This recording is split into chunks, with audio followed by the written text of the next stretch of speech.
Hello and welcome to RJ Academy. And today we will study Class 10 Political Science chapter, Federalism. Seriously, think of me as your ultimate study buddy. We're going to break these concepts down so clearly that you won't just be memorizing textbook definitions, you're actually going to understand how our entire government is wired. It's going to be a breeze, so get ready to lock in those full marks. Okay, let's take a quick look at the game plan for today's explainer. We've got 6 key areas to hit: the power sharing story, federal versus unitary systems, the 7 features of federalism, answering the big question, is India a federation? Looking at federalism in practice, and finally a civics pop quiz to test your memory. All right, jumping right in with part 1, the power sharing story. To really grasp federalism, we got to look backwards for a second, to 2 historic examples from our last chapter. Remember Belgium and Sri Lanka? It's like a tale of 2 entirely different paths. Belgium totally thrived. Why? Because they shifted to an accommodating structure. They shared power with the states so the Dutch and French speakers could coexist peacefully. Basically, the central government let go of some control. Sri Lanka, on the other hand, held on to a majoritarian, unitary system. They kept all the power tightly concentrated at the top and totally ignored the Tamil population. And, well, you know how that ended.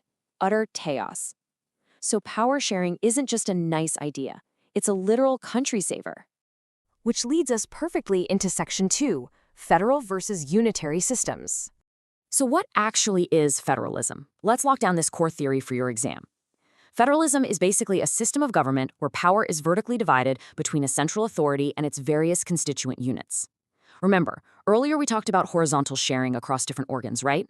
Well, federalism is strictly vertical. You've got your central authority at the top, handling big national interests, and then constituent units, like your states or provinces, handling the local day-to-day stuff underneath. Now, if you want a guaranteed way to score points, keep this comparison in your head. In a unitary system, power is hyper-concentrated. It's a top-down chain of command, where local units are totally subordinate. The center just barks orders. But in a federal system, complete game changer, power is shared. The central government cannot just boss the state governments around. The states actually have their own constitutional autonomy, so they answer to the Constitution, not just the guys at the top. Moving on to section 3, the 7 features of federalism. Okay, I'm telling you right now, this is a highly probable exam question. If you can list the 7 structural pillars of a federal country, you're golden. To make it super easy, just remember this mnemonic, TJCACFO. Seriously, the second you get your exam paper, scribble TJCACFO at the top of your rough sheet. So, what does it actually stand for? Let's break it down. T is for tiers. You need 2 or more tiers of government. J is for jurisdictions.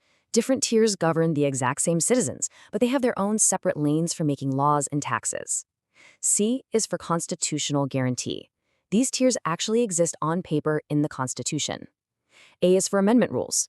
No single level can just change the core rules on a whim. They have to agree. The second C is for courts. They act as the ultimate referees if there's a dispute. F is for financial autonomy, because a government without its own money is kind of useless, right? And finally, O is for objectives. The dual goals of safeguarding national unity while accommodating all that amazing regional diversity. All right, let's hit section 4. Is India actually a federation?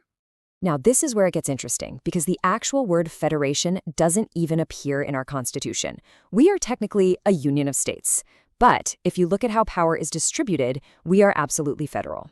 We strictly divide power vertically across 3 distinct tiers. You've got the union government at the very top, state governments in the middle, and local governments, like panchayats and municipalities, at the bottom. Boom, that covers our T for tiers right there. And here's how we handled the J for jurisdiction. We have 3 main lists that separate who makes the rules. The union list covers huge national stuff, like defense, banking, and foreign affairs. Stuff where we need everyone on the same page. The state list is all about local day-to-day things, like police and agriculture. Then there's the concurrent list. This is the shared stuff, like education and marriage. Oh, and pro tip for your exam, if the center and a state ever argue over something on the concurrent list, the center's law always wins. Always.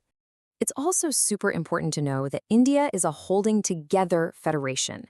Basically, a massive country decided to divide its power unequally to hold everything together. This means the central government is slightly more powerful, and some units get special status. Contrast that with a coming-together federation, like the USA, where independent states pooled their power completely equally.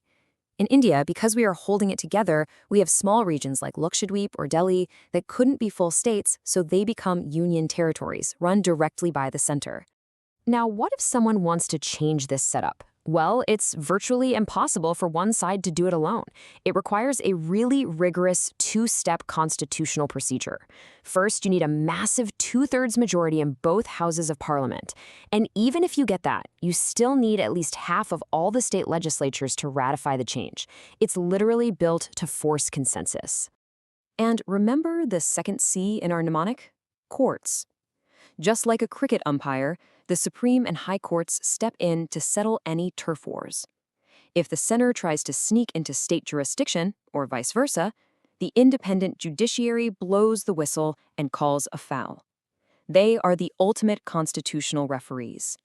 Moving right along to Section 5, Federalism in Practice. You know, having a solid constitution is fantastic, but it's not enough on its own. Federalism actually works in India because of our democratic politics. For instance, we created linguistic states, drawing borders based on language and culture. Initially, people were terrified this would break the country apart, but it actually united us more. Same goes for our language policy. We literally don't have a single national language. Hindi is the official one, sure, but the Constitution respects our incredible diversity by recognizing 21 other scheduled languages. Another huge factor is decentralization. This is all about taking power away from the center and the states and pushing it right down to local governments. Why? Because local people know local problems best. A farmer in a remote village shouldn't have to travel to the state capital to get a broken water pipe fixed. Giving power to gram panchayats and municipalities serves citizens so much better. All right, Section 6. It is time for a civics pop quiz. Let's see how much you absorbed. Question 1. Which jurisdiction list does computer software fall under? Think about it. When the framers wrote the Constitution in 1950, they had absolutely no idea the internet or software would ever exist. So where does a brand new subject go? If you guessed residuary subjects, you are spot on. Anything that pops up after the Constitution was written or just doesn't fit neatly into the union, state, or concurrent lists automatically falls under the center's control. Only the union government can legislate on it. Okay, next question. According to our handy TJCACFO mnemonic, what does the F stand for? Here's a hint. It's the feature that prevents states from having to constantly beg the central government for money to survive. You absolutely nailed it if you said financial autonomy. A government with no guaranteed income is basically just a suggestion box. The Constitution clearly lays out which taxes belong to the center and which belong to the states, so everyone has the cash they need to actually do their jobs. And that wraps up our whole explainer. You now know the core differences between a unitary and federal system, those 7 key features, and how India magically holds it all together. Before you log off, think about this. As technology makes our world smaller, will federal systems need to shift more power back to the center, or will local governments become the real MVPs of the future? Something to chew on. Notes of this chapter is in the description. Catch you next time.